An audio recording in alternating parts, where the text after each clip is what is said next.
Assalamualaikum warahmatullahi wabarakatuh, teman-teman semua Waalaikumsalam yang telah warahmatullahi wabarakatuh. mengundang saya hari ini. Eh, Waduh, ini mantul banget suaranya ya. Kita coba ya terus lah. Eh, Teman-teman, saya didapuk Pak Tito kemarin di akhir tahun untuk berbagi katanya frozen food. Waktu itu ya mudah-mudahan waktu itu saya kayaknya waktu diajak Pak Tito masih di recovery ya, kena COVID saya di akhir tahun kemarin. Alhamdulillah sudah pulih. Oh, Jadi alhamdulillah udah sehat ya, Mas Ari. sudah sehat. Jadi ini tahun kita untuk bangkit sebenarnya kalau saya bilangnya ya, karena tahun kemarin kita terhajar oleh COVID-19. Bahkan literally saya kena COVID-19 gitu. Tapi mudah-mudahan teman-teman juga jangan takut, jangan asal ya, kita bisa menjaga jarak, bisa menjaga kesehatan imun tubuh. Mungkin kemarin saya agak capek lah ya. Jadi ini saya buka slide saya, udah kelihatan ya teman-teman semua? Ya, kelihatan. Oke, hari ini saya coba berbagi topiknya yang minta adalah inovasi bisnis frozen food. Pertama saya salam hormat dulu kepada Pak Tito, kepada Bu Sarah, thank you sudah diundang tadi. Juga ada Pak Mindiarto, Chef Yono, terima kasih. Oke, saya perkenalkan diri dulu lah. Saya Ari Gunana Pitupulu, saya usaha Ardena itu di kita dari tahun 2014. Sebenarnya secara background saya itu seorang IT profesional sebenarnya dulu. Saya kuliahnya IT S2 di luar kota ya, dulu di Brisbane. Lanjut belajar di sini sambil karena kerjanya di banking, belajar magister ya itu saya ketemu partner yang tepat. Jadi partner yang bisa melengkapi kekurangan saya dan kita bertiga memulai bisnis ini. Jadi ini saya bersama partner saya di foto. Jadi Ardena Food itu sebenarnya kita mulai adalah kita memproduksi makanan beku olahan ikan. Jadi fokusnya pada ikan saja. Walaupun sekarang sudah mulai ada ayam gitu ya, bahkan maklonan ayam ya kita lakukan, tapi memang fokus kita di ikan. Yang niatnya adalah memberikan makanan berkualitas, sehat, lezat, bergizi. Kita yang produk yang dijual ke umum ada 19, tapi insya Allah di tengah tahun lah. Nah, di sini sih mungkin ya sekilas lah ya. Kita mau sampai ke mancanegara misinya dan nilainya memberikan yang terbaik, integritas, kerjasama, semangat bertumbuh 2014. Nah, kita waktu itu bertemu, berkumpul, akhirnya sepakat, yuk. Jadi mereka mulai dulu justru namanya masih tradisional banget lah, Maulana Food.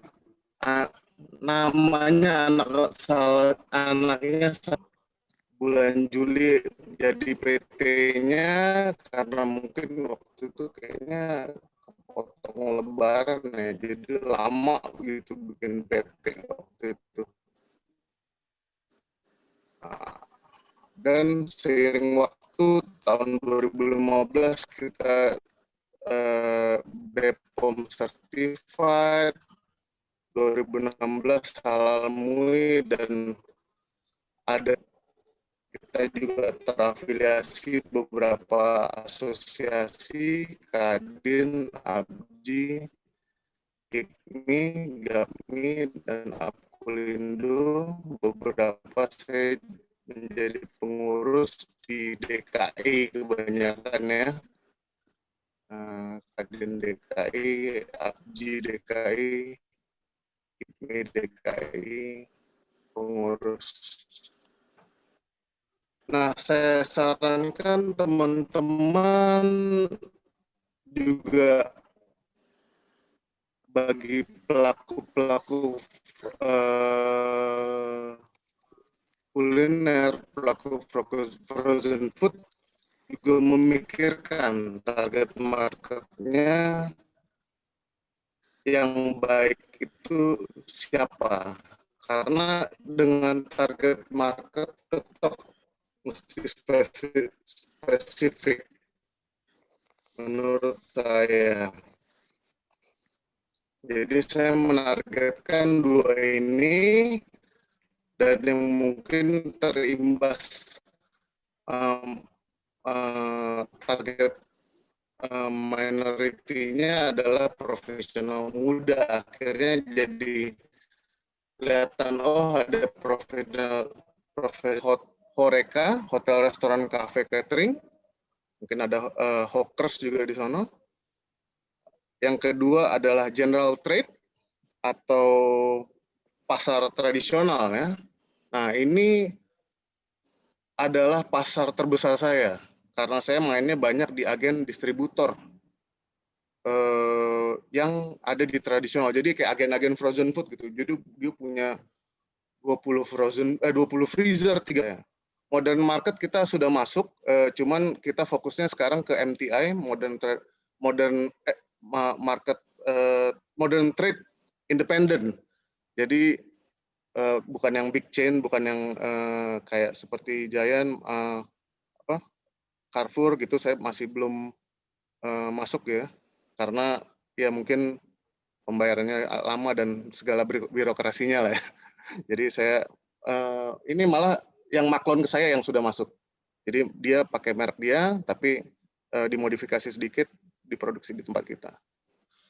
Ada yang keempat itu online channel, pastinya walaupun ini sangat kecil sekali, karena biasanya dari agen-agen atau dari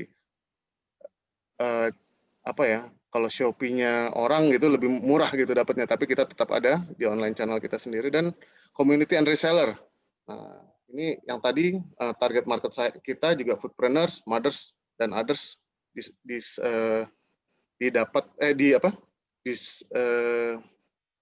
serve di service melalui channel-channel ini. Menurut saya strategi menang di industri makanan dan minuman kuncinya ya satu, ya kan?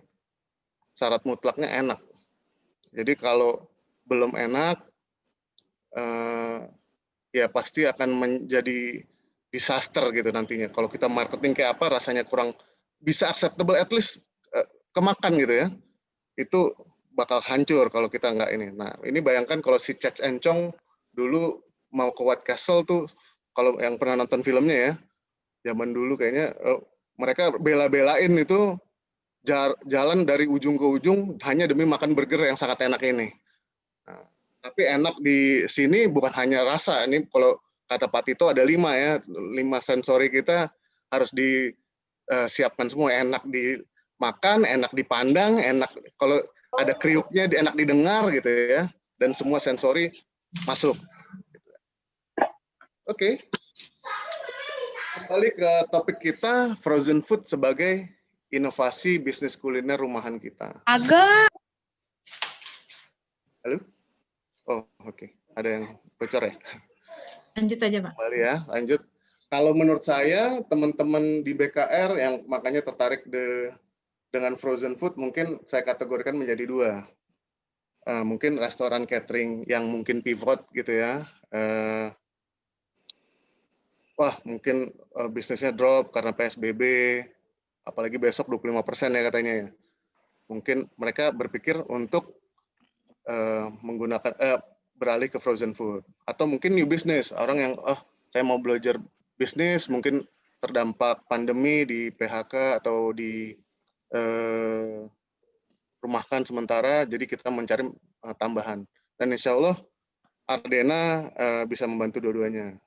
Yang pertama mungkin kalau mau bikin frozen food, ya ntar jadi saingan gitu ya. Enggak sih, menurut saya itu ini ranahnya Tuhan. Rezeki itu ya semuanya udah diatur oleh yang di atas. Jadi kalau kita berbagi, insya Allah ini nanti akan balik lagi. Nah, yang ranah Ardena mungkin memanfaatkan menu dengan frozen food. Jadi menu-menu yang kita biasa bikin sendiri, kenapa enggak kita pakai produknya Ardena gitu ya. Atau misalnya, oh nggak puas nih dengan produknya Ardena, kita mau ngobrol ya, kita bisa custom frozen food Anda walaupun dengan kuantiti tertentu ya. Atau mungkin orang, wah saya udah males nih bikin restoran makanan, kita mau jualan, kita juga welcome, ada reseller atau mungkin kelasnya ke agen dan distributor. Oke, ini ranahnya Arena Food. Oke, nanti sebelum yang ranah Arena Food, saya karena ini berbagi, saya mau bagi dulu yang ranahnya bukan Ardena Food. Jadi saya bagi sedikit apa sih tips-tips saya waktu itu mulai frozen food. Jadi karena ini ibadah, kita share. Mudah-mudahan ada yang bisa diambil lah ya materi hari ini. Jadi untuk teman-teman yang mungkin mau pivot gitu ya ke frozen food, yang perlu diperhatikan tuh ada beberapa menurut saya. Yang mungkin yang kita biasanya masak dan langsung sajikan gitu, frozen food ini mungkin permainannya sedikit berbeda. Sorry. Pertama, menurut saya rantai dingin.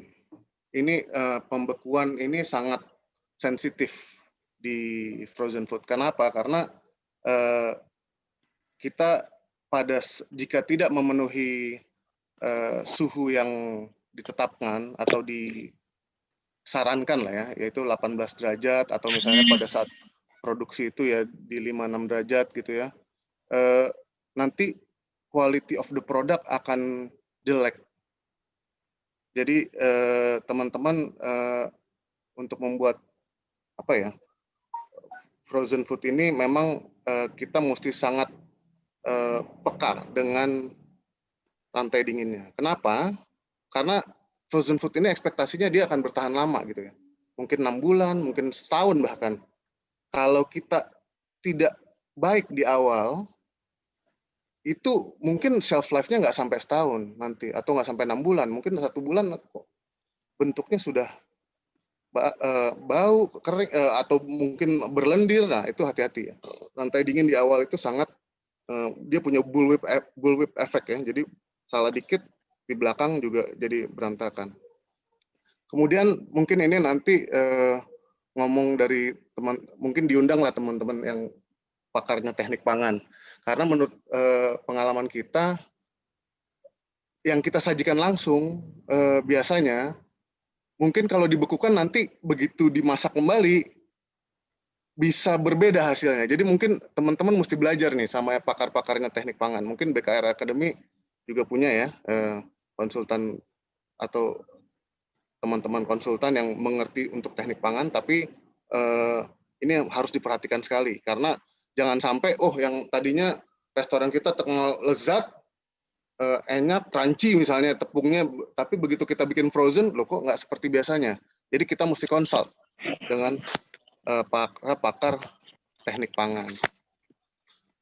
Kemudian layout produksi, hati-hati kita terbiasa dengan satu dapur itu silang-silangan. Nah, untuk di frozen food kita harus perhatikan kontaminasi silang. Bahan baku kalau bisa pencampurannya setelah dimasak jangan sampai bertemu dengan bahan jadi nanti, barang jadi. Nanti itu akan kurang baik lah hasilnya ya. Misalnya ada tepung-tepung yang kalau saya tuh di Ardena ada ruangan mencampur khusus gitu kan, tepung-tepungan di situ semua. Habis itu digiling juga terpisah. Habis itu dibentuk, ya kebetulan kita terpisah juga ruangannya, formingnya ya. Habis itu masak, dikukus gitu ya, atau direbus, ruangan terpisah. Habis itu di packing, ruangan terpisah. Dan itu teman-teman mungkin nanti belajar juga kalau nanti ada di habis ini ya, hygiene sanitasi itu ada di HACCP atau mungkin yang ISO 22000 atau BRC ya. Itu juga nanti harus kita perhatikan itu, jangan sampai ada kontaminasi silang. Saya lompat sedikit tadi. Kemudian pengemasan juga kalau bisa pilih kemasan yang kuat di freezer, jangan sampai pecah kemasan-kemasannya. Kita mungkin punya plastik-plastik atau kemasan yang kita biasa gunakan, harus di research plastik-plastik seperti apa yang tepat untuk dipakai di freezer, termasuk stikernya, termasuk cetakannya. Jangan sampai kalau misalnya pakai cetakan ya, dulu saya memulai itu pakai, dulu saya rumahan banget deh. Kita mulai itu pakai sablon, ya kan? Ternyata habis di freezer itu luntur, ya kan? Informasinya nggak kebaca. Nah, habis itu bergeser tuh ke freezer. Ini kalau ceritanya ya, ke freezer, ke stiker. Nah, stiker juga dipilih tuh, nggak ada yang gampang sobek, ya kan? Jadi mesti dipilih yang pakai lapisan nilon ya, kalau nggak salah, nilon ya. Nah, habis itu bergeser ke printing. Kadang-kadang printing tuh kita maju mundur tuh, karena minimum quantity. Nah itu, tapi dengan adanya printing, pastinya image perusahaan jadi bagus gitu kan. Itu juga menjadi faktor. Tadi hygiene sanitasi juga teman-teman ini kita staff kita harus diperhatikan kebersihannya, standar hygiene operating sistem operasinya, ada namanya good manufacturing process, ada HACCP, hazard analysis critical control point. Ini harus kita perhatikan agar produk kita tetap berkualitas dan tidak gampang rusak. Legalitas sangat penting, apalagi kemarin bulan Mei kita BPOM penjualan frozen food wajib BPOM kalau nggak salah. Nah, teman-teman kalau misalnya jual frozen food oke lah, masih ngumpet-ngumpet sekarang ya, tapi jangan ditinggalkan. Langsung lihat BPOM-nya gimana, halalnya gimana, diurus. Memang ngurus BPOM itu sebenarnya nggak mahal, tapi yang mahal tuh kadang-kadang gara-gara peraturan itu kita harus merenovasi, membeli barang-barang itu yang mahal. Ya kita juga dulu melakukan itu, kita mulai dari kecil banget kok. Kita mulai dari 5 orang. Jadi kayaknya berat banget, tapi ya kita paksakan gitu. Karena apa? Menurut saya ini adalah fondasi. Begitu kita punya legalitas yang kuat, bisnis kita lebih sustainable, ya kan? Dan yang pastinya manajemen. Manajemen ini kita jangan berfokus kepada produksi saja, tapi total manajemen juga kita harus miliki. Nah, ini saya bagikan sedikit strategi-strategi manajemen yang saya gunakan. Mungkin bisa menjadi gambaran lah bagi teman-teman. Kita sebagai UKM gitu ya, menurut saya key success faktornya dua. Barang kita harus berkualitas. Untuk mengalahkan pemain-pemain besar ya, tetap berkualitas, jangan kalah kualitinya. Dan keunggulan kita dibandingkan teman-teman pemain besar adalah kita karena kecil kita luas, ya kan? Jadi speedy. Nah, kalau saya speedy delivery, speedy kalau misalnya R&D, nah itu deliver juga sebenarnya kan. Kalau nganter dipesan kita mesti cepat. Nah, itu menurut saya adalah kunci sukses faktor kita. Nah, saya menggunakan enterprise wide strategi kita adalah 3. Yaitu yang pertama, excellent customer experience. Customer kalau komplain mesti pastinya jangan sampai komplain gitu ya. Kalaupun mereka terpaksa kecewa gitu ya, kemarin kayak akhir tahun tuh produk kita kehabisan gitu di gudang. Ya kita mesti elus-elus tuh customer. Mohon maaf Pak, ya kan. Mungkin jangan benar-benar tidak kebagian, kita bagi rata lah sesuai proporsi gitu. Dan pada saatnya mereka achieve target, kita mesti berikan semacam hadiah atau hiburan. Bahkan ketemu itu sangat penting loh dengan customer kita. Karena kita pertama mereka engage sama kita, kedua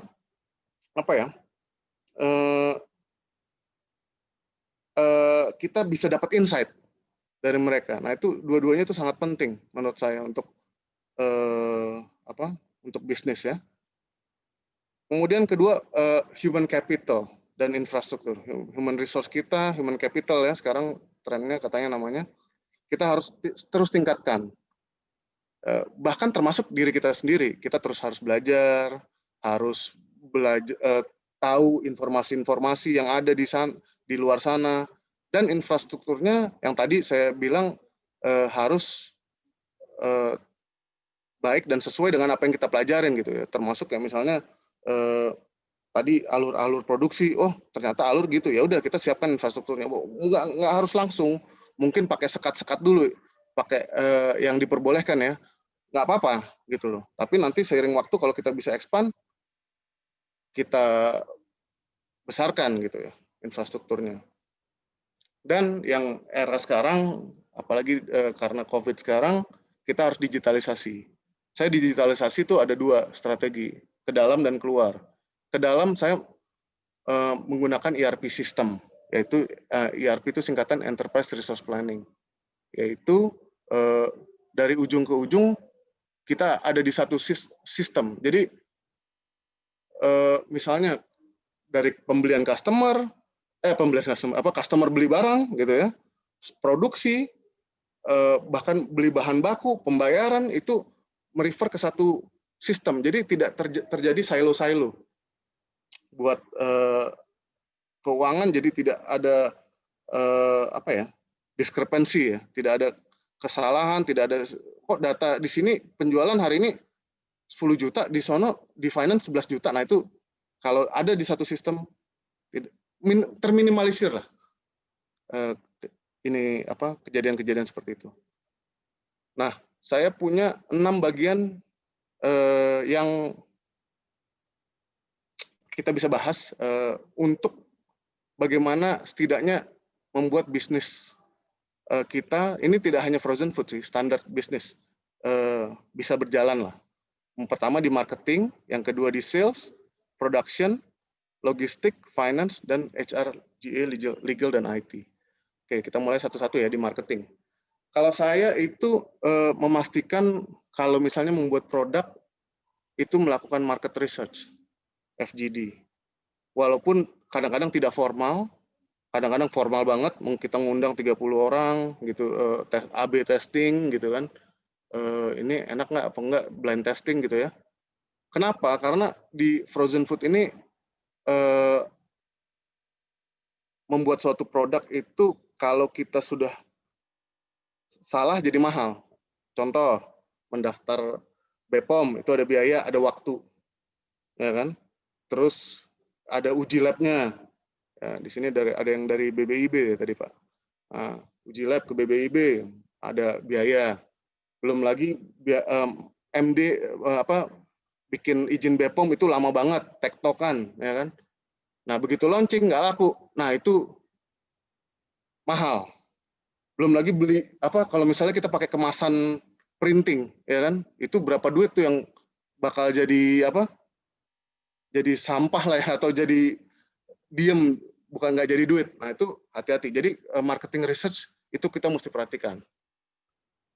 Nah, creative exposure, icip-icip. Kalau dulu saya punya strategi icip-icip. Kalau sekarang nih sedikit sulit. Nah, gimana caranya biar kita bisa customer bisa ngicip-ngicip produk kita. Nah, itu kita mesti kreatif. Mungkin dengan di Instagram kita bikin giveaway, ya kan? Giveaway produk kita. Nah, itu strategi yang bisa kita pakai. Media exposure, online marketing. Nah, ini sosial media jangan sampai ketinggalan, apalagi sekarang, ya kan? TikTok yang dibahas Mas Rex beberapa minggu lalu. Kita jangan abaikan. ya kan? Konten marketing, kita bekerja sama dengan influencer, website mesti punya, e-channel, kerja sama media, ya kan? Dan saya menggunakan community engagement, ada sekolah, ada komunitas. Kalau dulu sekolah saya sering visit, sekarang mungkin karena lagi online, mungkin ke komunitas ya, mungkin seperti ini. Kita ngumpul-ngumpul bareng BKR, memperkenalkan produk kita, ya kan? Saya ada komunitas-komunitas seperti Kadin, HIPMI, APJI gitu ya, Apkulindo, nanti di gastronomi juga kenal ya Pak, izin. Nah, sales ini kita harus berpikir seperti produsen yang besar gitu ya. Kita mulai menggunakan sales forecast. Jadi teman-teman yang tadinya mungkin menunggu customer masuk, kita bergerak sedikit. Kalau misalnya main frozen food ya, kita mesti tahu sales forecast kita. Apalagi kalau kita punya agen-agen ya. Makanya tadi kita visit ke customer gitu loh. Oh, gimana sih Pak trennya? Nah, itu kan ada analisa tren. Bahkan kalau biar ngunci agen-agen, gimana caranya supaya mereka kinerjanya bagus? Kita pakai kontrak, gitu kan? Kita pakai target untuk distributor. Nah, yang kedua, perencanaan dan monitoring aktivitas salesman. Nah, kalau industri frozen ini atau FMCG memang biasanya pakai salesman kan? Nah, itu mesti dimonitor tuh, karena dia keluar. Kadang-kadang kita nggak bisa pantau kerjaannya. Gimana caranya? Ya kan? Dari WhatsApp group, share location, atau misalnya ekstrim kita pakai, nggak ekstrim lah, pakai CRM yang bisa tag location. Nah, itu perlu dipikirkan. Sales order, itu harus real time. Gimana caranya supaya begitu sales diterima, orang gudang tahu. Gitu kan? Simple kok, bisa pakai WhatsApp group, kita bikin sales order, semuanya ada di situ, orang finance ada di situ, orang gudang ada di situ, orang distribusi ada di situ. Begitu sales masuk, semuanya tahu. Nah, ini yang perlu dipikirkan ya. Nah, struktur organisasi mesti baik. Teritori jangan sampai kalau misalnya punya agen ya, seberang-seberangan, sikat-sikatan. Akhirnya mereka malas gitu loh. Apalagi frozen, orangnya situ-situ aja. Sensitif, termasuk sales kita ya kan, teritorinya jangan nyebrang-nyebrangan. Kalau dipatok Jakarta jangan sampai dia nyebrang ke Depok, Bogor misalnya. Nah, mesti fokus baik customer maupun sales kita. Kan? Perluasan wilayah juga mesti kita rencanakan. Marketplace dan digital jangan ketinggalan. Ya. Lalu produksi tadi. Kalau di frozen food nanti ada bagian namanya production planning dan inventory control. Ini merupakan bagian yang krusial. Tugasnya PPIC ini apa sih? Mereka menservis, sebenarnya tugasnya simple, menservis orderan sales atau forecastnya sales sampai ke customer nanti. Tapi di dalam itu perhitungannya banyak banget. Contoh, oke, bulan depan saya mau 1.000 produk, misalnya produk saya Rolikan gitu, 1.000 dus Rolikan. Nah, si PPIC ini dia ngecek gudang, stok gudang lah ya. Wah, stok saya ada berapa nih? Oh, ternyata begini. Terus misalnya itu stok gudang ada dua ya, ada yang bahan baku, ada yang barang jadi. Oh, barang jadi saya misalnya ada 100. Berarti saya mesti buat 900 lagi. Begitu 900, oh bahan baku saya ada berapa ya stoknya? Oh 100, berarti saya mesti ngorder 800. Dia ngitungin semua, bahkan perencanaan produksi hari ke hari dia buat. Nah, ini tugas yang sangat penting, krusial banget. Salah hitung, bisa customer kita tidak terlayani. Satu, atau kejadian lainnya, barang kita numpuk, gudang nggak muat. Bayar perputaran nggak jalan, uang harus kita bayar, nah itu bahaya. Nah, ini PPIC penting banget kalau mengarah mulai ke produksi yang serius ya. Quality management dan traceability, kita mesti tahu tuh nanti kalau misalnya BPOM itu mensyaratkan, misalnya contoh bahan baku yang kita beli itu rusak, tiba-tiba kita mesti tahu tuh, ketahuan gitu, ini bahan bakunya beracun misalnya contoh ya. Terus dia bilang, Pak tolong recall nih produk dengan kode produksi sekian. Kita mesti tahu tuh, trace. Ini yang kita jual sampai ke customer yang mana aja. Dan kita mesti wajib menginformasikan customer itu, tolong produk dengan batch number sekian di recall. Nah, itu menjadi challenge.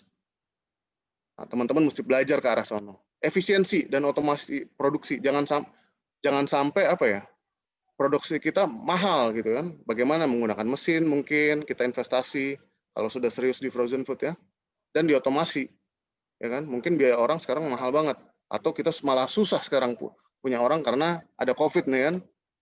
Itu investasi ke mesin penting. Dan terus R&D, jangan sampai produk kita itu aja, nanti customer bisa digoyang sama yang lain. Kita mesti punya produk-produk yang baru yang terus mengingatkan customer, oh Ardena ini inovatif loh, Ardena ini terus ada dan eksis ya. Produk-produk baru. Nah, logistik tadi, saya speedy delivery dengan fleet optimal ya, kita punyanya truk berapa? Kalau misalnya punya truk sekian, nggak sanggup lagi ya kita outsource, mesti punya relationship dengan vendor-vendor pihak ketiga. Purchasing, waktu belanja, kalau bisa kita punya beberapa vendor, jangan satu aja. Kenapa? Ya satu, harga tidak jadi dikunci lah, tidak dipatok sama dia. Terus kedua, kalau misalnya satu gagal, bisa ada alternatif. Ya kan? Kita harus evaluasi rutin. 6 bulan sekali misalnya, atau 3 bulan sekali, gimana nih? Dia ngantar tepat waktu nggak? Barang di order 10 datang semua nggak? Seperti itu. Riset rutin. Nah, cari lagi vendor. Siapa tahu ada vendor-vendor baru. Nah, ini tugasnya purchasing. Ya kan? Kalau bisa di automate. Yang tadi production planning PPIC tadi order langsung di automate menjadi sebuah PO sehingga bisa cepat gitu dan tidak salah, mengurangi kesalahan. Ya misalnya preventive maintenance, jangan sampai mesin-mesin tadi rusak dan berhari-hari, itu berbahaya, apalagi kalau kita ketat ya produksinya. Spare part mesti ready, apalagi yang sering rusak. Kita mesti punya relationship yang baik dengan vendor kita. Finance, pelaporan akurat dan cepat untuk mengambil keputusan yang efektif. Misalnya contoh, kita harus bayar vendor. Nah ya kan, kita mesti tahu nih cara dapat uang gimana. Apakah collection kita gencarkan, apakah dari pinjaman gitu kan, atau misalnya ada investor, nah, kita mesti cepat laporan akurat. Manajemen cash flow, ya kan, term of payment ini kita mesti bagus, kita mesti tahu customer kita bayar kapan, kita mesti bayar vendor kapan, ya kan. Kalau ada uang lebih kita apain? Apakah kita putar dulu, ya kan? Kalau saya mungkin ditaruh, jangan beresiko putarnya, ya kan, mungkin ditaruh ke deposito yang simple gitu kan, atau reksadana yang tidak fluktuatif ya, pasar uang. Cost control, inventory control itu penting banget untuk finance. Jangan sampai ada biaya-biaya yang melonjak. Finance mesti tahu manajemen pendanaan, apakah kita menggunakan uang sendiri, modal bank, dari bank, atau mungkin ke venture capital, IPO, ya, kita bisa perhatikan ya. Monitoring, jangan lupa semua rencana-rencana ini mesti ada check and balance-nya, ya kan? Bahkan ini di setiap bagian, ada yang bikin, ada yang review. Kalau perlu kita punya auditor internal. Dan terakhir mungkin HR, ini support system ya, ada HR, GA, legal, dan IT. KPI, kita harus set semua KPI. Goal settingnya apa? Di awal tahun kita harus goal set. Dan setiap ada review rutin, jangan di set aja, dibilang bablas baru di review akhir tahun. Nanti ada sesuatu yang penting kita nggak kerjain, lupa bablas, ya kan? Bisa ada yang 3 bulanan, ada yang bahkan yang sebulan untuk manajer yang langsung direct gitu ya ke bawah. Udah sampai mana nih? Monitoring itu harus penting. Ada reward dan punishment atau reward dan consequences ya, yang baik dan membangun. Jangan sampai kita memberikan reward yang kurang menarik bagi pekerja. Nanti pekerja kita pergi, ya kan? Dan kalau misalnya mereka kinerjanya kurang baik, harus diapakan, ya kan? Kita training harus mungkin, yang poin ketiga, peningkatan kinerja karyawan, training dan executive coaching, ini penting banget. apalagi untuk manajemen supaya pikirannya kadang-kadang selaras. Saya dulu ikut coaching tuh mungkin saya punya knowledge-nya gitu ya, tapi ada filosofi katanya itu susah diterima di kota sendiri gitu. Jadi saya lebih kalau orang yang ngasih tahu, kamu mesti gini-gini ya finance-nya. Oh, begitu ya. Daripada saya ngasih tahu kadang-kadang lebih enak orang yang ngasih tahu. Saya tinggal, ayo yuk ada PR dari coach. Nah, itu bagus banget. Ya, perencanaan tenaga kerja. Misalnya saat-saat sibuk nanti lebaran gitu ya, permintaan naik. Kita mesti rencanakan nih rekrutmen tenaga kerja kapan gitu ya, apalagi yang kontrak-kontrak gitu ya. 3 bulan bahkan 5 bulan sebelumnya ya sudah direncanakan. Saya bulan Mei nih. Nah, ini sekarang kita udah mulai sibuk rekrut. Nanti produksi kita numpuk ya kan. Nanti begitu selesai ya kita selesaikan kontraknya gitu kan. ERP system tadi, e-channel, itu IT tadi kan, kita harus mainkan. Dan aspek legal, jangan sampai gara-gara kita males ngurus, bisnis kita ditutup. Ya kan? Kita harus peka terhadap legal aspek. Ya, baik BPOM, baik apa, urus ketenaga kerjaan, pajak, dan lain-lain. Jangan sampai kita lengah, bisnis kita ditutup. Nah, itu tadi yang ranah Tuhan. Saya bagikan sedikit mengenai apa sih yang Ardena Food lakukan. Nah, sekarang yang ranahnya Ardena Food ya, mungkin sedikit kita berbagi lah ya. Ini tapi simpel aja. Tadi agak pusing soalnya ya. Banyak banget. Mungkin katanya bikin frozen food itu susah, ya udah biar Ardena saja naik. Kalau misalnya teman-teman sependapat, katanya sih bukan Dilan ini, ya ayo kita bahas. Manfaat menggunakan frozen food di menu kita. Oke, jadi sebenarnya karena ribetnya bikin frozen food, kadang-kadang ya udah oke, yuk kita ada alternatif menggunakan frozen food di menu-menu kita. Misalnya kita restoran atau catering atau hawkers gitu ya. Nah, sebenarnya kenapa sih kita pakai frozen food? Pertama, value for money, ya kan? Kita hemat export staff. Ya misalnya tadinya kita ada koki-koki yang ada di setiap toko, di setiap outlet kita gitu ya. Ya karena ini sudah di outsource keluar, ya mungkin tidak perlu lagi sampai level yang setinggi itu gitu. Mungkin satu saja atau bahkan bisa ditiadakan gitu kan. Jadi frozen itu sudah mewakili quality yang kita janjikan kepada customer kita. Ya kan? Lalu rasanya konsisten, ya kan? Kadang-kadang staff kita mungkin lagi putus cinta gitu ya. Garam jadi gula ketukar rasanya jadi nggak konsisten. Nah, mungkin dengan adanya kita outsource-kan produk kita ke frozen food, rasanya menjadi konsisten gitu terus. Dan praktis disajikan, karena biasanya frozen food itu sudah pre-cook, ya kan? Walaupun setengah mateng, atau mungkin ada yang sudah hampir mateng, jadi sangat cepat untuk disajikan ke customer kita. Waste-nya bisa lebih sedikit, ya kan? Tidak banyak yang, kalau kita bikin sendiri mungkin bakso-baksoan ada yang tumpah-tumpahan, ada yang sisa-sisa dikit, beli tepungnya kebanyakan, beli dagingnya kedikitan gitu kan, akhirnya bikinnya batch-nya kecil, sisa tepungnya itu ada waste, ya kan. Kedua, tahan lama. Begitu di frozen, ya kita bisa masukkan kembali ke kulkas dan yang dipakai aja yang perlu. Jadi bisa tahan 6 bulan, bisa tahan setahun gitu ya. Keamanan pangannya lebih terjaga. Oke, baik jika produsen frozen food Anda sudah tersertifikasi BPOM gitu ya, keamanan pangannya pasti sudah dijaga dengan ketat gitu kan. Baik dari yang tadi traceability, kebersihan, hygiene sanitasi dan lain-lainnya. Dan kalau misalnya untuk Ardena, ya rasa Ardena sesuai dengan lidah Indonesia dan kita punya banyak varian dan masih terus bertumbuh. Itu sih ada 19. Dan kalau masih belum puas juga, bagi teman-teman pengusaha kuliner, kita juga bisa diskusi untuk custom product, ya kan? Benefitnya tadi kita bisa outsource part of your production, jadi kita bisa teman-teman bisa fokus on selling and serving your customer. Oke, kalau gitu ada yang berikutnya. Oh enggak, Ri, gue nggak mau bikin-bikin makanan, gue sukanya dagang aja. Oke, lu bisa jadi reseller. Reseller tuh kita ada 2, reseller biasa atau Ardenapreneur. Ardenapreneur itu kita di-guide lah sama markom kita untuk gimana sih cara jualan dengan baik, ya kan. Ada dikasih brosur-brosur, dikasih sales kit gitu dengan. Nah ini contohnya lagi jualan kalau nggak salah di mana nih?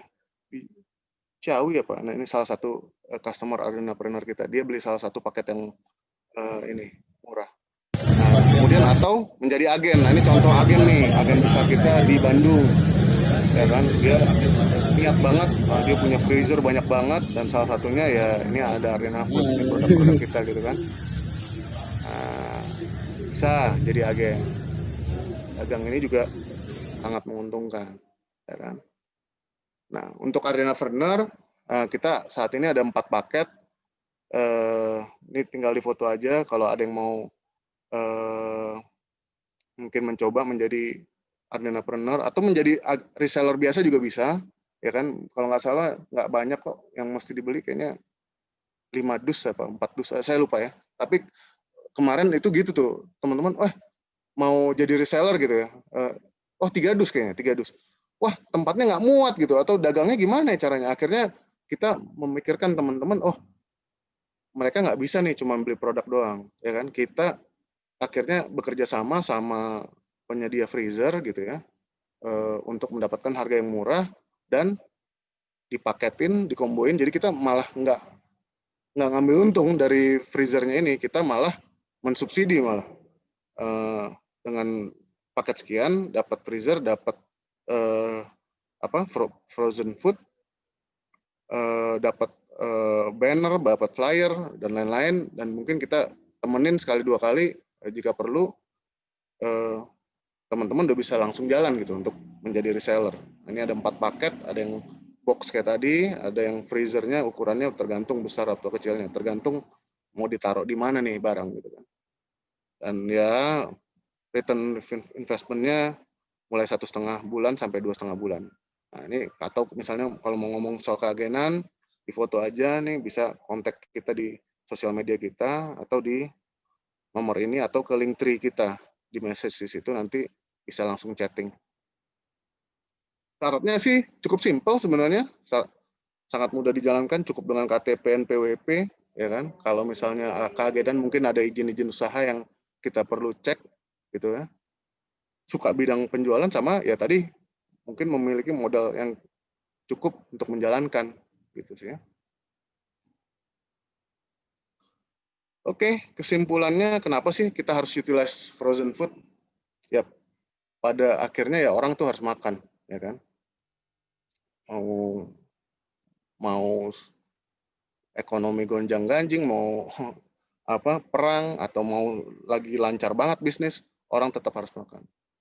Dan frozen food ini merupakan gaya hidup kekinian, ya kan. Orang sibuk dengan kerja mungkin ya, ibu-ibu pun banyak working mom, praktis, lebih hemat, dan tentu saja lebih aman, ya kan. Apalagi dengan pandemi COVID-19 ini orang pada pivot gitu kan, orang-orang menjadi teredukasi dengan frozen food.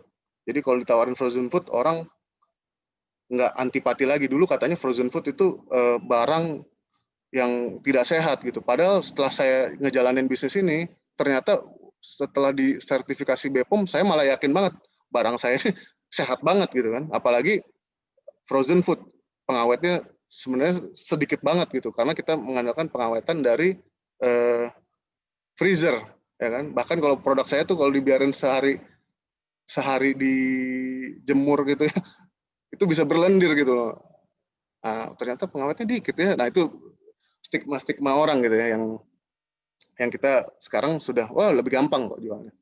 Bagi pebisnis kuliner tadi, jika punya resto, punya catering atau punya ghost kitchen gitu ya, ya lebih hemat. Kenapa? Export staffnya ya mungkin bisa diminimalisir gitu ya, cepat disajikan, tahan lama, dan mungkin ada peluang untuk teman-teman yang butuh kegiatan baru, yaitu reseller dan keagenan. Oke, kira-kira itu sih yang saya bisa bagikan. Kontak kita silakan di sosial media atau di handphone support Ardena, dan please let's connect di Instagram saya Arinapit, di Arina Food juga. Dan mungkin boleh nggak sih izin Bu Sarah kalau misalnya saya kasih hadiah buat teman-teman? Wah, dengan senang hati dong, Mas Boleh ya. Ari. Jadi Monggo, misalnya teman-teman silakan. yang mau follow Arinapit dan Ardena Food, nanti kita kirimin produk ya untuk lima yang tercepat. Oh, kok saya duluan Monggo. ya? Udah duluan gimana? Siap. Panitia boleh di luar ini di luar panitia. Panitia saya kasih juga deh, boleh. Nanti. Siap. Eh, Oke ya. Tuh, dengar ya Dan, semuanya tuh. oke, sekian. Ini Arinapit, Arina Food, sama BKR Academy. Tolong di follow. Bener itu, good banget tuh. Oke, jadi tolong apalagi bisa storyin apa yang kita dapat hari ini, di tag semuanya, mungkin kesempatannya lebih baik. Paling itu dari saya. Terima kasih banyak kesempatannya Pak Tito, Bu Sarah, Pak Mindiarto. Terima kasih. Assalamualaikum warahmatullahi wabarakatuh. Waalaikumsalam warahmatullahi wabarakatuh. Terima kasih Mas Ari Napit.